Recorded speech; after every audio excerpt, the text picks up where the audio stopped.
Hello, गायनेकोमास्टिया क्या होता है? गायनेकोमास्टिया मतलब मेल बूब्स क्या रहते हैं, ये एक्चुअल क्या डिजीज़ है या क्या प्रॉब्लम रहती है और ये कैसे सॉल्व होती है, माने कि इसकी ट्रीटमेंट क्या है। आज हम इन चीज़ों के बारे में बात करेंगे इस वीडियो में। हाय, मेरा नाम है डॉक्टर सौमिल शाह। मेरी प्रैक्टिस मुंबई बोरीवली वेस्ट में है और मैं स्किन जोन एस्थेटिक्स का प्लास्टिक सर्जरी डायरेक्टर हूँ। तो आइए बात करते हैं गायनेकोमास्टिया के बारे में।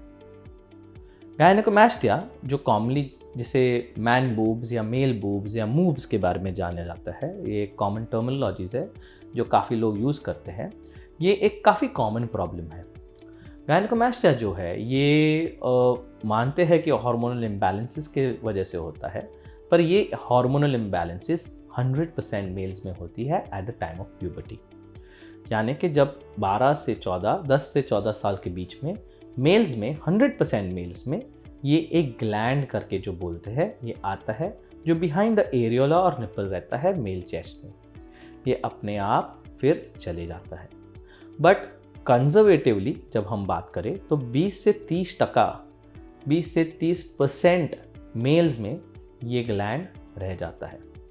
क्यों रहता है हमें नहीं पता, इसका कोई रीज़न नहीं है।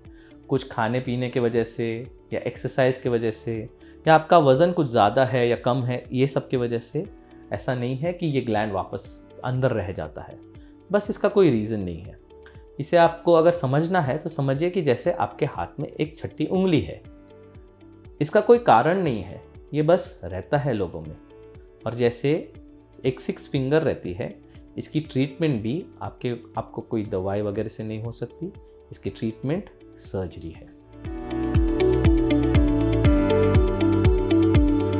तो आइए इसके बारे में बात करते हैं कि सर्जरी क्या रहती है और गायनेकोमास्टिया कहाँ रहता है।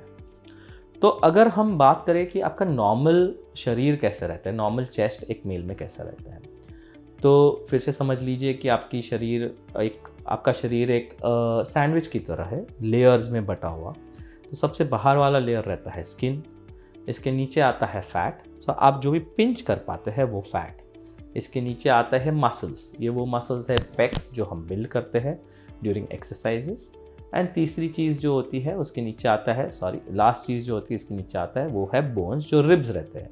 और फिर इसके अंदर आपके इंटरनल ऑर्गन्स जो लंग्स, हार्ट वगैरह आते हैं।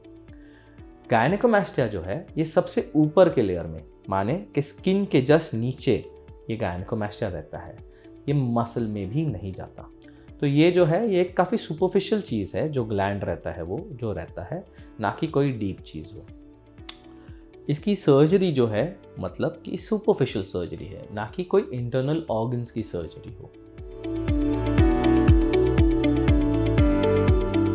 आइए हम बात करते हैं कि गायनेकोमास्टिया को ट्रीट कैसे करते हैं।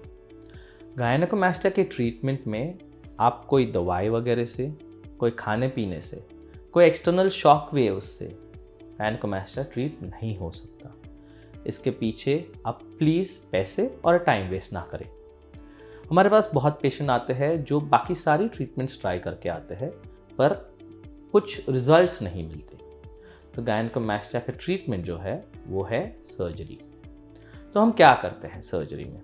सर्जरी में हम ये जो ग्लैंड है इसे निकालते हैं और इसी ट्रीटमेंट को गायनेकोमास्टिया कहते हैं। आपने बहुत रूटीनली अगर गायनेकोमास्टिया के बारे में वीडियोस देखे हैं तो देखा रहेगा कि सर्जरी कैसे करते हैं। हमारी जो सर्जरी रहती है वो थोड़ी सी अलग है। हमें फ्रंट ऑफ द चेस्ट पर स्कार्स देना पसंद नहीं पेशेंट्स को। तो हम क्या करते हैं कि एक छोटा सा होल बनाते हैं साइड ऑफ द चेस्ट में, वहाँ से लाइपोसक्शन करते हैं। ये जो स्टेप है ये सभी पेशेंट्स में कॉमन रहता है। लाइपोसक्शन मतलब क्या कि आप समझिए आपके पास एक बोल है, उसमें पीसेस ऑफ जेली है, एक स्ट्रॉ डाली और आपने सक आउट कर लिया। वैसे ही हम एक छोटे कैन्युला से, जो एक हॉलो मेटल स्ट्रॉ रहती है, पीछे सक्शन मशीन लगाकर जो गायनेकोमास्टिया का ग्लैंड है उसके आजू बाजू से जो जितना फैट है वो सक आउट करते हैं। एंड ये जो ग्लैंड है उसे आइसोलेट करते हैं फ्रॉम नीचे मसल से, ताकि ये ग्लैंड हम आसानी से निकाल पाए। हमारे पास जो दूसरी टेक्नोलॉजीज़ है ये हेल्प भी करती है ये ग्लैंड थोड़ा लूजन करने के लिए। इसलिए ज़रूरी है क्योंकि हमारा जो सेकंड स्टेप है वो बाकी डॉक्टर्स जो या बाकी सेंटर्स करते हैं उससे स्लाइटली अलग है।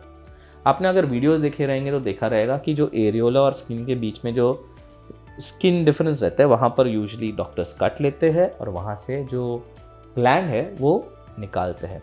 जब ये कट होता है तो 90-95% लड़कों में दिखता नहीं, क्योंकि ये नेचुरल एक स्किन बॉर्डर के बीच में है।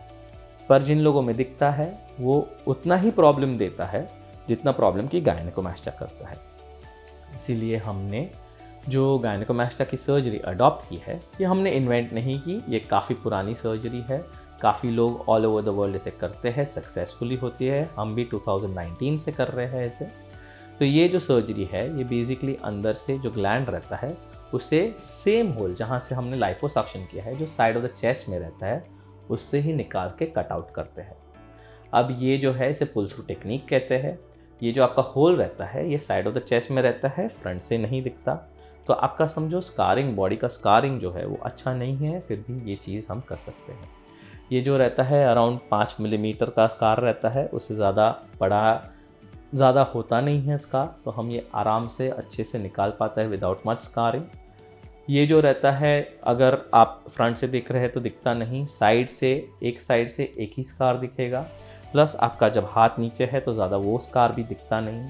तो जो टेलटेल साइन रहती है जिसे कहते हैं, या जो निशानी रहती है कि कोई चेस्ट की सर्जरी हुई है, वो नहीं दिखती इस सर्जरी से।